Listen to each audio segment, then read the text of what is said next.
sa pag-aaral ng NEDA o ng National Economic and Development Authority, 4 lang sa kada 10 Pilipino ang may deposit account sa bangko. Pero ayon sa PDIC o ang Philippine Deposit Insurance Corporation, mas maraming benepisyo pa rin ang pag-iimpok ng pera sa bangko kesa sa pag-iipon lamang sa alkansya. May report si Micaela Papa. Kasi marami pong ngayon na babalita na scam. Mga bangko nagsasara. Natatakot kayo sa gano'n? Tsaka wala akong ganong kalaking halaga. Dala na rin siguro sa kahirapan kaya wala kaming naiipon na ano. Ano ba pipiliin mo? Mag-alkansya o magbangko? Alkansya. Bakit mas maganda alkansya? Siyempre, sigurado na yung pera mo. Bakit sa bangko? Ano yung takot mo? Siyempre, mga nakikita namin sa TV, di ba? Parang walang kasiguruhan. At least yun, pag kailangan mo na, makukuha mo agad. Sa 2010 to 2012 Socio-Economic Report ng National Economic Development Authority o NEDA, lumalabas na 41,000 lang sa 100,000 Pilipino ang may bank account. Si Rasmia Antas dati rin daw nanalig lang sa alkansya.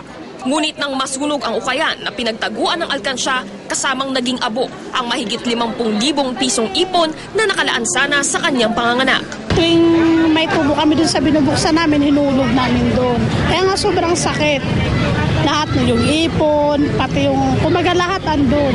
100% mas safety yung bangko. Ayon sa Philippine Deposit Insurance Corporation o PDIC, mas maraming benepisyo sa pagbubukas ng bank account kaysa sa pag-iipon lamang sa alkansya. Receive money from abroad.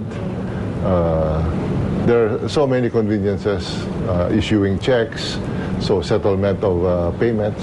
Your money also slips. So if it's with the bank, then it earns some interest, and the bank also is able to on-lend that or to invest it in government securities, thereby fueling the activity of the economy.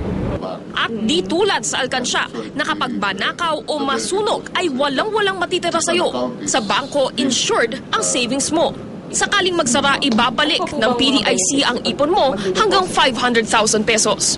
Aminado ang PDIC, laging may panganib na magsara mga bangko dahil sa mismanagement, kinulang na kapital o di kaya'y masamang lagay ng ekonomiya.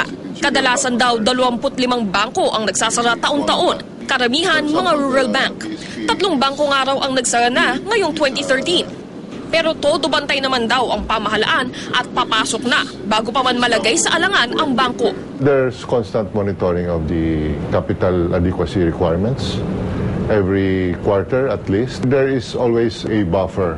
So the authorities will require banks to as a first instance raise more capital. Micaela Papa, GMA News.